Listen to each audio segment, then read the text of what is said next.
Okay, so now let's welcome our second presenter, Yatheesan from New York University, to present his job market estimating heterogeneous economies with microdata. I would categorize this paper as a macroeconometrics paper, but if I'm wrong, please feel free to correct me. And I also saw Yatheesan has some really interesting papers with Tom Sargent released earlier this year on the dynamic mode decomposition. So it's going to also be related to this paper. So now without any further ado, I'll just let Yatheesan to start his presentation. So you will Great. have 30 minutes, but we also encourage questions during your presentation. Okay. Yes, great. Thanks so much for the kind introduction. I'm Yad Selvakumar. I'm very excited to present to you my job market paper, Estimating Heterogeneous Economies with Microdata. It's joined with Tommy Yao, who's also a graduate student here at NYU. So the motivation for this paper essentially begins with the notion that macro models with representative agents essentially generate the same or identical predictions for both individuals in the economy, but also aggregate variables, right? And so if you think about a model M with some parameters theta, that's going to imply some dynamics for the representative household or the representative firm in the economy. But the consumption of that representative household is the aggregate consumption, right? And the output of the representative firm is the aggregate output in the economy. And so now, for an economist who's interested in trying to estimate the parameters theta of that model, there is kind of limited information contained in the microdata that's going to be useful to estimate that over and above the information contained in the aggregate data, right? But taking a step back and thinking about heterogeneous agent models now, these models generate different predictions at the individual level versus the aggregate level, right? And so potentially in these kinds of settings, there's potentially a lot more information contained in the microdata that might be useful in estimating the structural parameters of interest, right? But nevertheless, it seems as if, at least up until now, it's become fairly common for researchers to not worry so much about the individual level microdata per se, but rather form kind of summary cross-sectional moments of the microdata. So for example, the cross-sectional moment of consumption of individual consumption, and use that as an additional time series in their aggregate estimation. Now, what this paper tries to do instead is to try to use exactly that granular individual level microdata and use the information contained in there as well as the information contained in the aggregate data for estimation of the structural parameters of interest. And that's where we're trying to kind of harness the information, harness more explicitly the information contained in the microdata. So what does this paper do? The main goal of the paper, as I've kind of alluded to, is to estimate a heterogeneous agent model with aggregate shocks using both macro data, but also repeated cross-sections or individual level microdata, right? And as soon as you think about trying to do this, you come up upon a kind of inherent challenge, which is that because you want to include this large microdata in the estimation, the microdata inherently is going to be large in dimension. You'll have thousands of individuals at any point in time, right? And so using all that information to try to compute the likelihood given current methods is fairly difficult computationally, right? And so we have to try to find a way to get around that. And our main algorithm is kind of motivated by a key theoretical result, such that under some assumptions, your structural model of interest, your heterogeneous agent model with aggregate shocks, can be well approximated by a reduced rank first order vector autoregression, right? And this is kind of interesting and useful for us because the VAR can be very quickly and easily computed and in fact also scaled well with the size of the data set. So what that means for us is that actually what this result gives us essentially is a theoretical backing for a computationally efficient algorithm for estimating the structural parameters of the much more complicated heterogeneous agent model that one might be interested in. So once you have this, the kind of key question here is, how useful is it that we can now include this more granular microdata in the estimation over and above kind of more conventional approaches, and through some simulation exercises, we find a substantial improvement in the estimation precision over and above these conventional methods. And what we show, and I'll show in a bit more detail later in the talk, this is especially true for parameters associated with the cross-section or redistribution more generally. So in principle, our approach is applicable to kind of any model, under some assumptions, of course, with heterogeneous agent aggregate shocks. So that may be models with macro labor, models with financial frictions, heterogeneous agent business cycle models, multi-region models. All these kinds of models fall within the class of models that we can handle. But today, as a main application, I'm going to think about a Hank model, a heterogeneous agent New Keynesian model, in which individuals in that economy have uneven earnings exposures or heterogeneous earnings exposures. So this idea that low or high income households might have different sensitivity to the business cycle. And so we're going to estimate that model with both macro data and micro data. And the key economic question here is going to be, can we quantify the amplification of aggregate shocks that's coming from this earnings heterogeneity channel? And once we do this, the key result of this application is going to be that estimating the model with both the macro and the micro data, we actually estimate a U-shape in the earnings elasticities. So this means that essentially low and high income households have similar elasticities to changes in aggregate wages. And moreover, we're going to find that actually low income households are more sensitive to monetary policy shocks than high income households. Through the lens of the model, this is going to imply actually a 40% amplification of aggregate consumption response to monetary policy shocks over and above in an equal exposure benchmark.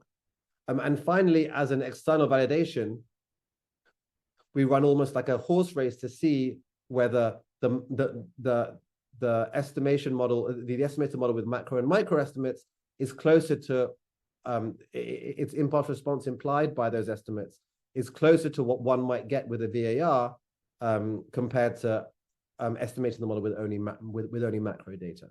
And it turns out that indeed, estimating the model with both macro and micro data gets closer to an empirical impulse response than the macro data estimation solely. So I'm going to split my talk into so four I have parts. a quick question. So why do you use the empirical VAR as a benchmark? Why do you think that is closer to the empirical VAR is better? So your empirical VAR didn't use any like micro level data, right? Yes, right. I mean, so the premise of that exercise was to try to see, because as macroeconomists, we're interested in macro outcomes, right? And so I picked something that was a natural benchmark for someone who's interested in the aggregate relationships. Right, but it's not necessary that's the true IRF, right? Sure. Right. Yeah, sure. I agree. Right, I but agree. I think there's a paper you have cited in your paper by like Frank Schofhead and Min-Soo Chang, their JPE paper talking about the function of VAR. I think that could be a counterpart, right? So to your That's a very good idea. Right. So you make just compare it with their VAR and then the function of VAR and then see whether they match, right? Whether there's any relationship, right? Yeah. That's a great idea. Thanks so much. So I'm going to split my talk into kind of four separate parts. I'm going to talk about the econometric framework. And here I'm going to try to portray the framework in the context of a very simple Bewley-Huggett-Igari model for context. I'm going to talk a bit about the simulation exercise in terms of, how useful is the microdata actually in estimating such parameters. I'll talk a bit, very briefly, about the Hank model, and then finally about estimation and results in terms of this amplification exercise. Okay, so a working example is going to be this Iagari style model. It's very simple, very textbook. We have a household that depends on whose value function can depend on kind of two separate types of state variables: a idiosyncratic state variable, so it's wealth and its productivity, idiosyncratic productivity, and also kind of aggregate state variables, in this case TFP, and lambda t is going to be the distribution of wealth in the economy, right? And so this top line here is the value function of the household. This household has a budget constraint in terms of consumption, and it can save into tomorrow's assets, A prime. It earns income Y, which is a function of its productivity and also the aggregate states. And it also earns a gross return, capital R, which is a function of aggregate states multiplied by its assets A. This is the budget constraint. The household's labor income, YT, is going to be a function of, is going to be wages multiplied by its own productivity, and wages is common for all the individuals in the economy. On the firm side, it's a very simple Cobb-Douglas production function, where alpha is the 1 minus alpha is the labor share, and TFP is going to be the only shock in this economy, and it's going to, in logs, it's going to be an AL1 process. Okay, and so phi's and betas and the pi, the transition matrix going from one productivity to the other, is going to be calibrated by a number to some numbers, but we're going to try to estimate rho z and sigma t using maximum likelihood estimation. Okay. But before we go there, I want to talk a bit about how to actually organize this cross-sectional microdata, right? So the issue here is, if you go to the consumer expenditure survey, for example, you'll have thousands of individuals in any wave of the survey. And the question is, how do we organize these individuals in such a way that's conducive for estimation to the macroeconomic model, right? So what we're going to do is we're going to think of the consumption function as a partition, as I mentioned, of idiosyncratic states and aggregate states.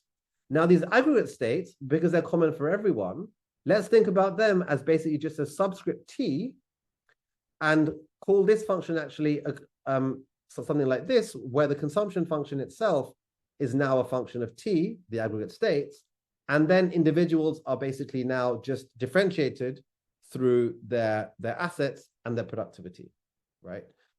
So the key here is that individuals in this economy, and because we're going to be estimating the model, through the lens of the model, individuals in the world only differ by their idiosyncratic states, right? And so essentially what we're going to do is we're going to bin individuals in the real world to according to their idiosyncratic states that are in the model. So in this example, we're going to find everyone in the 10th percentile of productivity, for example, and between $10,000 and $15,000 in their bank account, and put them all into one bin. And then if we're interested, and then we're going to basically take the average consumption of all the individuals in that one bin, okay? And you do this for all bins that you've pre-specified, so NC bins, for example, right? And your cross-sectional vector of consumption then is going to be CTZ1 all the way to CTZNC.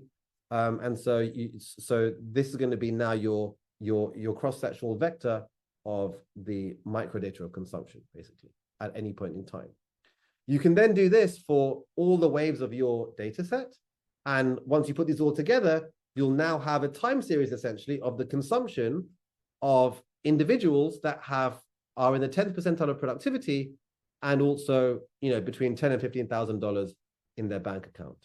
The key here, though, is that because it's T1, T equals 1, T equals 2, and so on, the The variation within the lens of the model is coming from the idea that individuals react to aggregate shocks differently.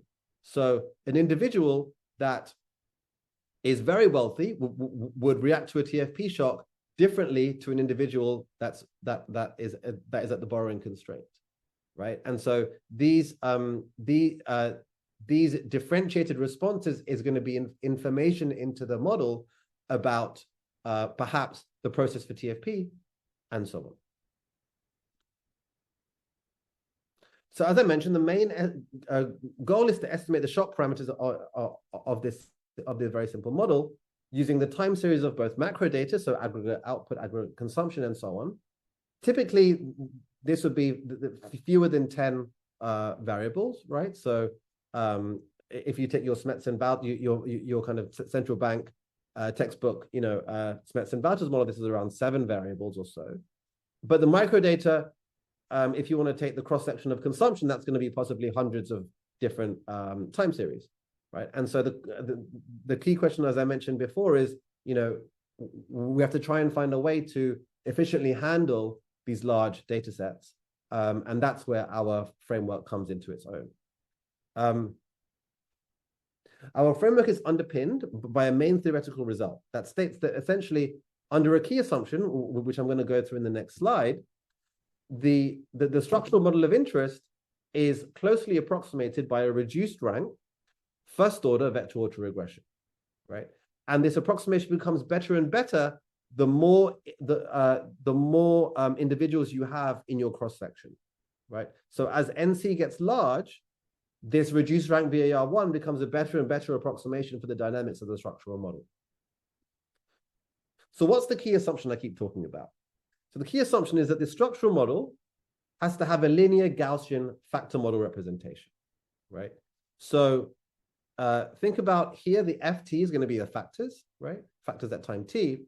And this matrix A is going to be the matrix that essentially maps FT to FT plus 1 in some, so essentially like a VAR form, right? And the CT, which is the cross-sectional data, that's going to depend on FT through this matrix G. So G you can think of as like the loading matrix that maps FT to CT. Economically, in terms of this kind of model, what the G is kind of telling you is how are individuals in the economy reacting to changes in the different factors, common factors FT, right? So this state space or factor model representation itself is not that special, right? Once you linearize your DSGE model, you will probably get back to this at some point. That's kind of very standard. But the key assumption, that the key requirement is that N has to be much, much larger than R, right? So the size of your cross-section, CT, has to be much, much larger than the number of factors that are driving it, right? And so if you have, say, 100 individuals in the cross-section of your CT, you can't have 100 factors that are driving the dynamics. And so you can't have basically, each one having their own factor. There has to be this common component that's driving the dynamics of the evolution of the cross-section over time. Okay. So the question to us now is, how realistic is this? Is this something that's common in many models? Is it something that's common in only very few models? Let's try and unpack that a bit. Okay. So going back to our working example, our IGARI model, the left-hand side chart here shows in a simulated data set, I simulate the cross-section of consumption over time for 100 periods. And each gray line, each gray time series there is a time series of a particular individual's consumption, right? So I think we have 500 a time series there in gray. And you can see that these guys on the whole follow a similar pattern, right? And so we can formalize this a bit more by computing the first principal component of this data matrix. And it does seem indeed that there does seem to be this kind of factor structure in the evolution of the cross-section. Going a bit further, quantitatively, I can also try to compute the contribution to the total variance of that data set coming from the 10 largest principal or 10 most dominant principal components. And it turns out that indeed in this data set, this first principal components contributes around more than 70% of the total variance of the cross-section of consumption. And so at least in this very simple example, this simple Iagari textbook example, it seems to be the case that there really is this factor structure, this low dimensional factor structure in the evolution of the cross-section. This is actually not only true in this simple model, as I show in the paper, in more complicated models, this is also true. But importantly, it's also true in the raw data, right? So if you take the CEX consumption data, the cross-sectional data, and you compute the total variance contribution for the first 10 principal components, this is what you get. And so it really does seem like even in the data, there's only really 5 or 6 principal components, right? Telling us that, you know, both in the models that we write down, but also in the real data, this assumption seems to be fairly sensible. So I'm going to have to put 2 more restrictions on this factor model. The first restriction is the most important one, right? And it's the fact that G has to be full column rank. So what does that mean? So as I mentioned already, the columns of G you can think about as individuals, the individual consumption responses to particular factors, right? So element GIF is individual I's consumption response to factor F. Okay. What does that mean kind of economically? That the full column rankness essentially requires that there's enough heterogeneity in the responses to the factors such that one can actually identify or discern between the 2 factors. So for example, you can't have the situation in which everyone, in which the coefficient on the responses to factor 1 and 2 are the same for everyone. That means that essentially you can't identify the factors. So for example, a representative agent model is going to fail in this dimension, right? And so you need to have enough heterogeneity in the responses to factors that's going to allow you to gain some traction in the estimation. The second one is a bit more of a regularity assumption, but essentially what it means is that the more individuals that you put in the data set, the variance of consumption of your data set is not blowing up, right? And so so essentially what that means is, in some, loosely speaking, you're kind of filling in the gaps of the distribution, as opposed to when you increase the number of individuals you have, as opposed to kind of filling it, putting more in the tails, and your variance kind of blowing up over as n increases. So under these 2 assumptions, we have a main theorem. Okay. And what that says, essentially, is that as the cross-section becomes large, so as n goes to infinity, your expectation of the current factor, ft, conditional on the full time series, so the full history of the cross-section over time, is actually equal to a matrix multiplied by today's cross-section. So even given the full history of the cross-section back up until t minus infinity, you just need to use today's cross-section, right? Moreover, this kind of goes forward into thinking about actually the projection of tomorrow's cross-section. So your expectation of tomorrow's cross-section, CT plus 1, given the whole history of the cross-section up until now, is again just a matrix multiplied by CT today. So this is saying that so loosely speaking, this is saying that the information in the cross-section at one point in time, the more information you get, that's kind of substituting away from the information that's available in the past. And so there's this kind of this infinity in the cross-section is substituting away from the infinity in the time dimension, and that's going to help us in our kind of this theorem, right? So so bear this in mind, right? So your expectation of CT plus 1 is just basically matrix multiplied by CT. That then implies that you can write the dynamics of the model when n becomes large as just a VAR. And moreover, a first order VAR, because the other terms become 0, right? So CT plus 1 is some matrix B, and B actually turns out to be GAL, right? multiplied by CT, and then this residual. Moreover, this B matrix is actually rank R, so it's reduced rank, and the rank of this matrix is the same as the number of factors that you have in this factor model. So, for example, in our working example, R would be 1, right? And so B would just be rank 1. So the outcome of this theory and this corollary is that the reduced rank VAR becomes a better and better approximation of the structural model as n grows large.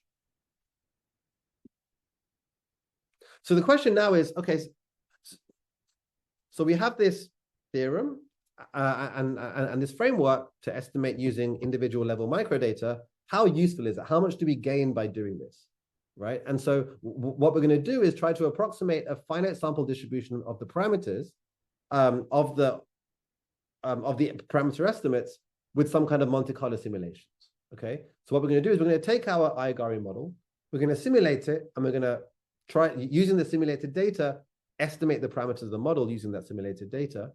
Do this many, many times, 1,000 times, and then you'll approximate the finite sample parameter distribution given that estimation. I'm going to make it a bit harder for myself, and I'm going to add an additional shock. So on top of the TFP shock, I'm going to also add another redistribution shock, where now the income, the household income is going to be a wage, again, depends on aggregate variables, aggregate states. But now productivity to the power of this psi term, right? Where psi itself follows an AR1 process. So what this essentially implies is that, so as psi increases, it takes income away from the low productivity people and gives it to the high productivity people, right? So you can think about it as like a tax shock or a redistribution shock. And so our goal is to try to estimate the parameters of the TFP process, but also this redistribution process.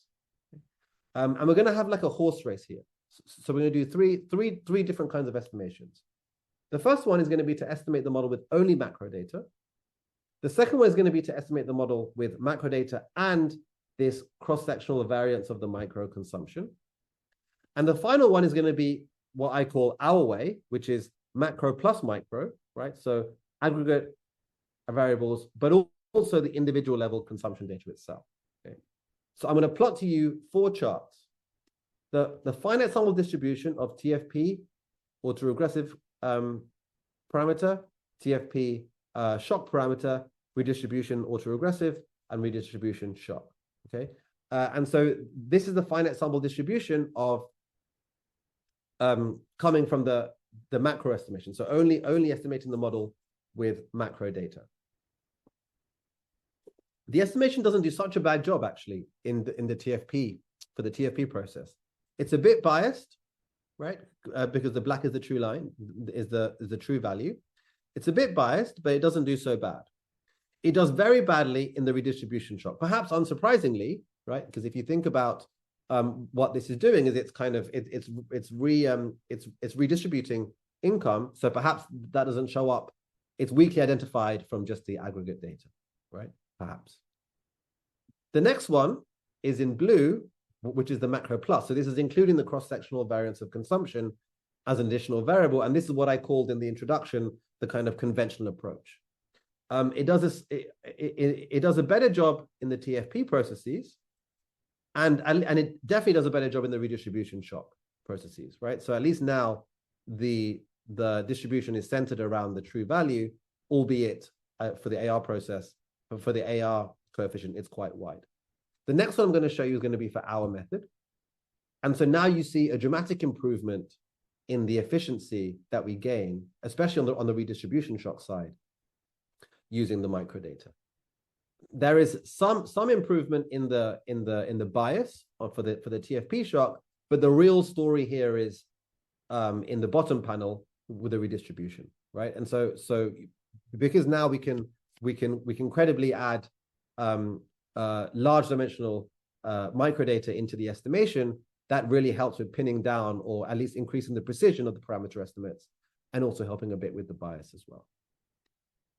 So before I go to the application, let me just summarize a bit what we've done so far. So I provided to you an algorithm for approximating the likelihood where we have both macro and micro data.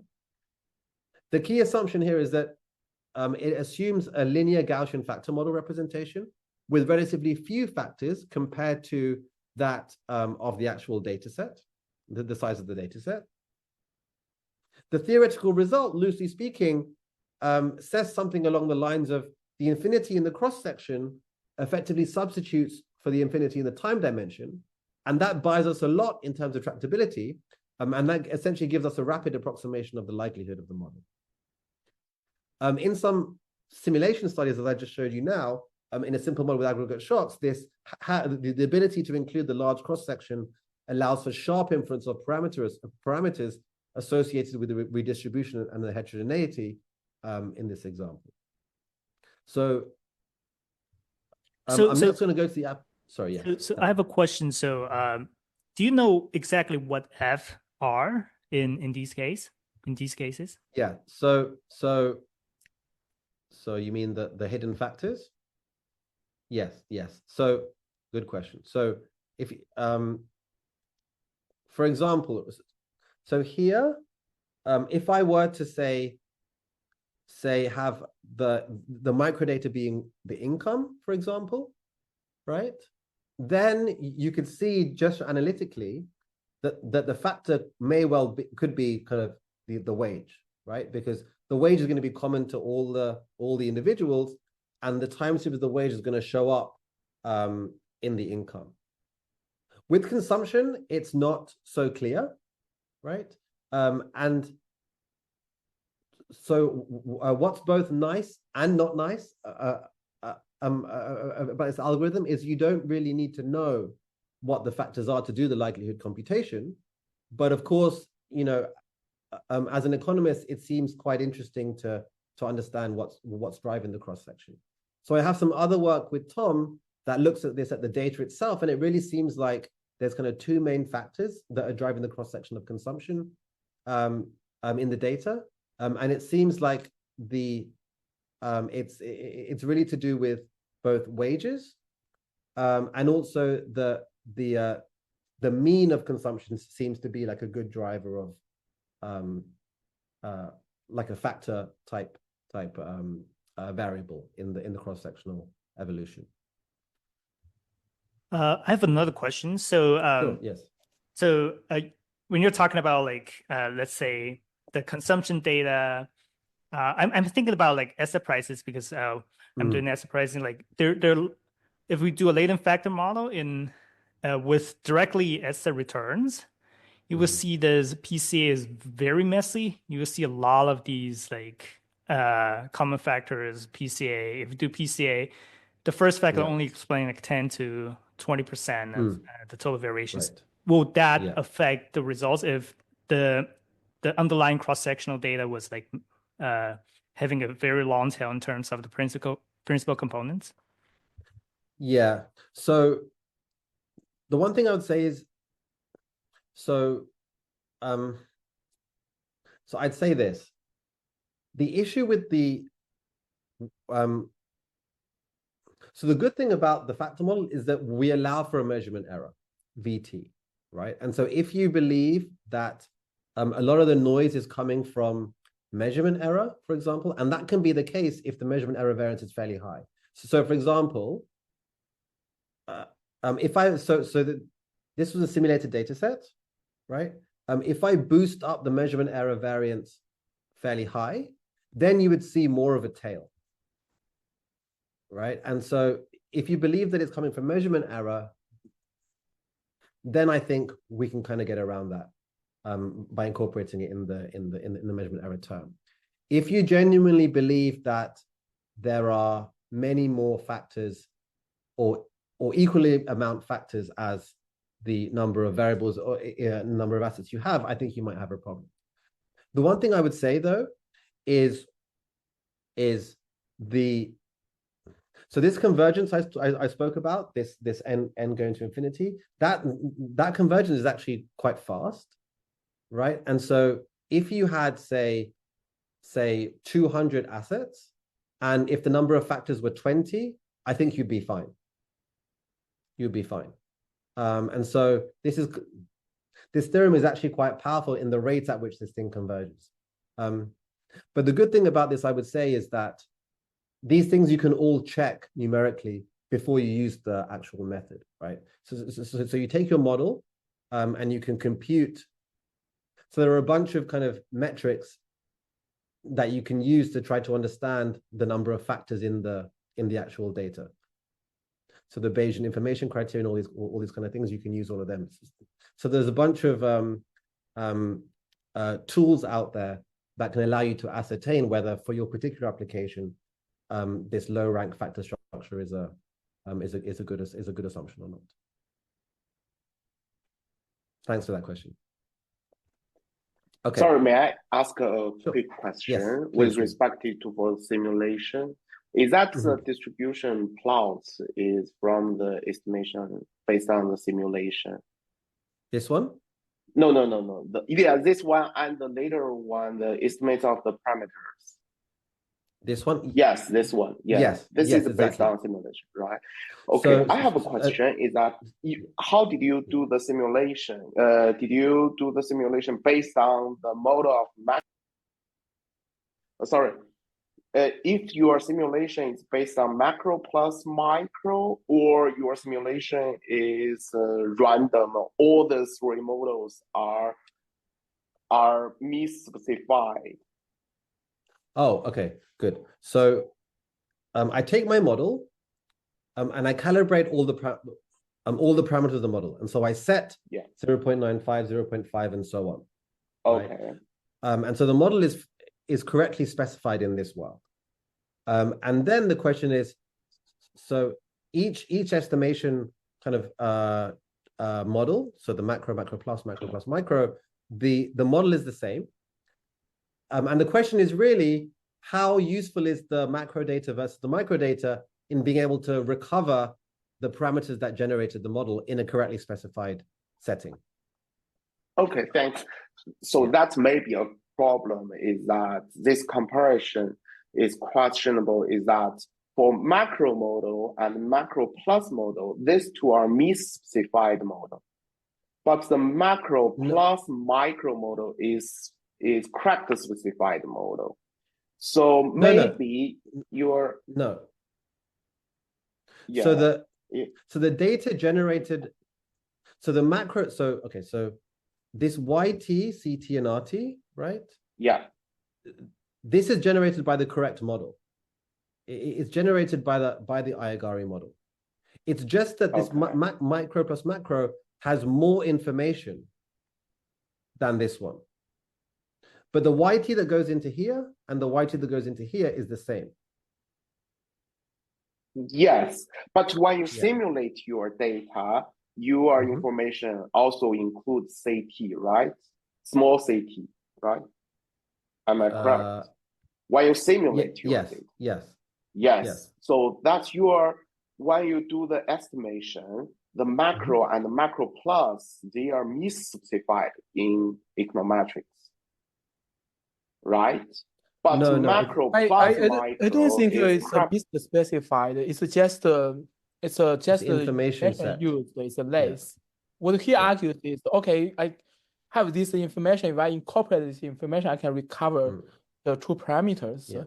If I do not use this information, I cannot recover the true parameters. So that's the. So I think the way to, a very simple way to answer this is this CT, this cross section of CT, this vector CT.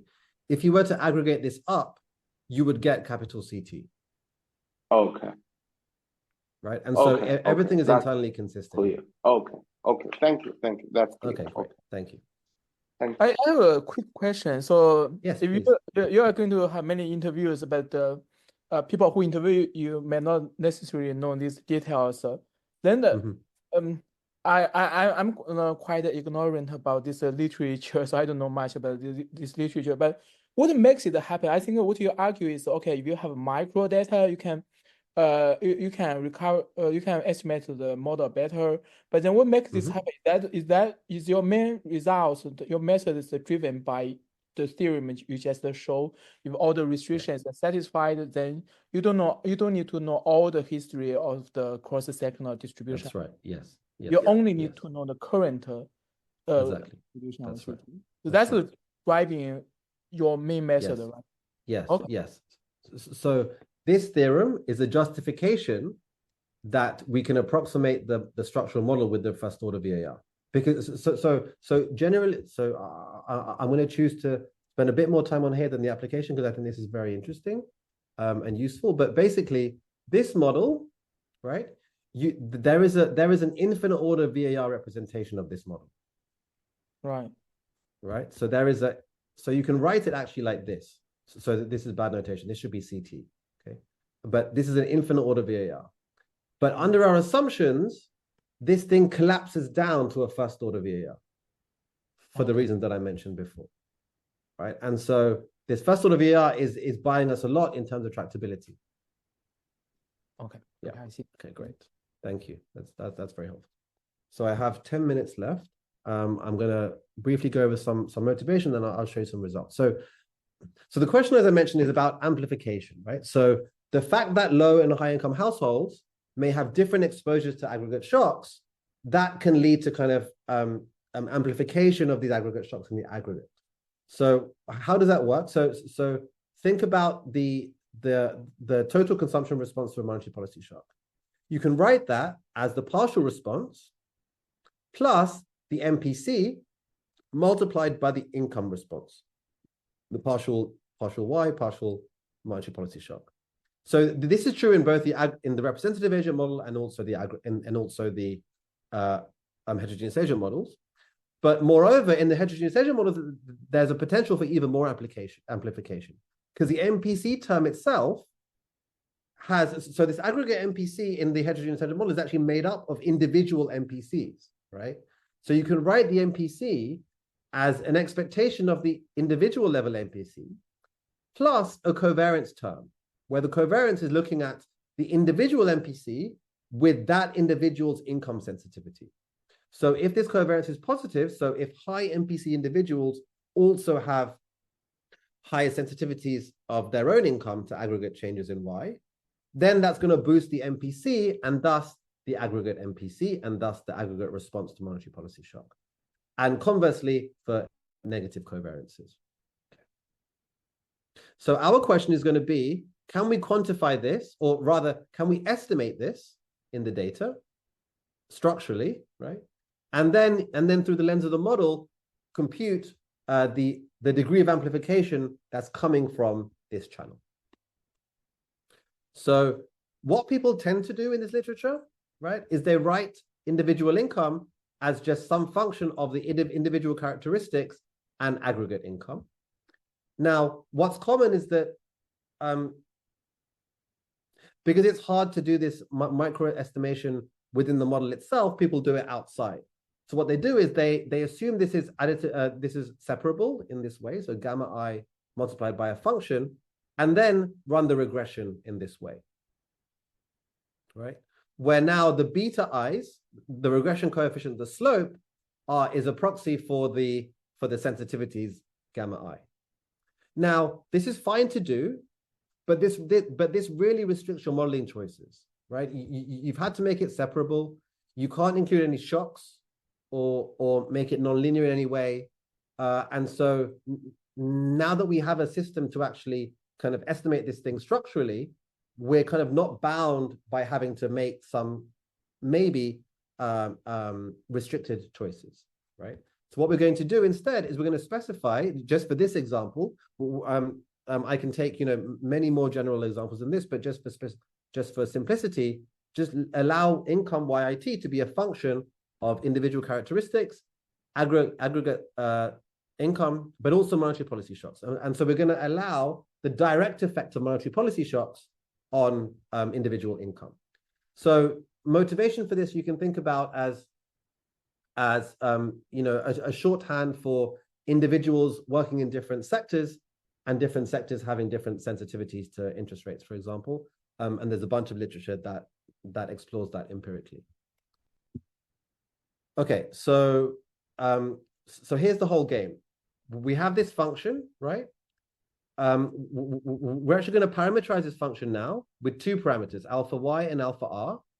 And we're going to essentially estimate these parameters along with the other parameters in the model using our method, and then we're going to study the amplification and dampening of the monetary policy, of the response to monetary policy coming from this channel. And similarly to what I did in the simulation exercise, my comparison is going to be with an estimation that just does macro data on its own. So the kind of the standard macro data, as opposed to our approach with macro and micro together. So just one short minute on the model ingredients. Very simple household model, one asset consumption savings choice. The hours choice of the household is going to be determined by a labor union, and this is very common in the Hank literature. This labor union is going to be subject to some wage adjustment costs, and their workers are going to be then rented out labor services to intermediate good firms. The other part of the model in terms of the new Keynesian block is very standard: intermediate good firms with price adjustment costs. There's a final goods aggregator, CES aggregator, and there's a government with a debt rule, an ad hoc government debt rule, and a persistent Taylor rule. These blocks are not really the key, are not really the key parts of the paper, and so I'm going to just leave it there. Happy to talk about the details of the model afterwards. So the household problem, very standard problem.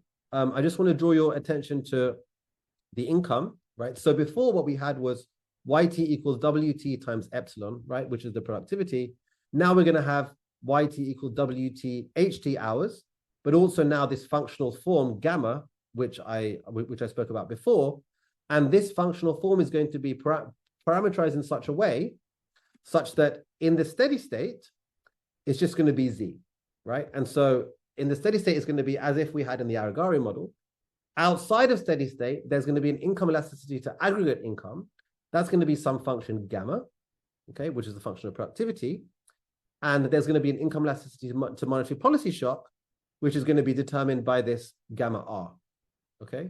So gamma Y and gamma R are the key objects of interest in terms of this earnings exposures. And we're going to put a functional form on that. The functional form is going to be a beta function, where the parameter alpha I is going to determine the slope or the shape of that function. So the line in blue is a particular value of alpha, and within the context of our thought process, it's going to lead to low income households being very sensitive to changes in aggregate income, for example, and high income households less sensitive, and vice versa for the red, and equal sensitive for the green. Okay, so estimation, data sources. I'm in the interest of time, I'm not going to go over that. So here's the punchline. So two models that we estimate: the macro only data and the macro plus micro. The macro plus micro gives us this U-shaped sensitivity. So lower income households and high income households have similar sensitivity to change in aggregate income compared to the middle income households. If you were to estimate them all with macro data only, you get a very different shape, an upward sloping curve, which means that low income households are not very sensitive to changes in aggregate income. This, if I read the empirical literature, the green one seems to be counterfactual to what you would get if you were to just estimate on the micro data. On the monetary policy side, our estimates imply that low income households have excess sensitivity to monetary policy shocks compared to high income households, and this is going to translate into this amplification, right? And so what we compute here is the first quarter, so on impact, aggregate consumption response to a 25 basis points monetary policy shock. The estimated model, if you were to just estimate with macro data, consumption falls by minus 0.07, so a very small fall, right? An equal exposure benchmark in the sense that I'm now making the elasticities constant for everyone. That's going to that consumption response falls to 0.06, so not a big change at all. That's around a 5% amplification. That implies a 5% amplification coming from the macro model. If you were to estimate with our data, with the micro data included, The consumption falls by 0.17%, which again seems to be more kind of empirically relevant. And the equal exposure benchmark is minus 0.12. So this is actually a 40% amplification that we find when we include microdata in the estimation. So to sum up, we develop a rapid algorithm to estimate a Hank model with large cross-sectional data. And our estimates imply this U-shaped elasticity to aggregate income. And these estimates, in the light of the model, imply a 40% amplification of aggregate consumption responses to monetary policy shocks coming from this heterogeneous earnings exposure. So I'm going to stop there. Thank you very much for your time. I'm very happy to take other questions and comments offline. I really appreciate it. Thank you. Okay, many thanks for you. Yes, the very excellent presentation. I think the method can be potentially used in many applications, and particularly in international finance literature.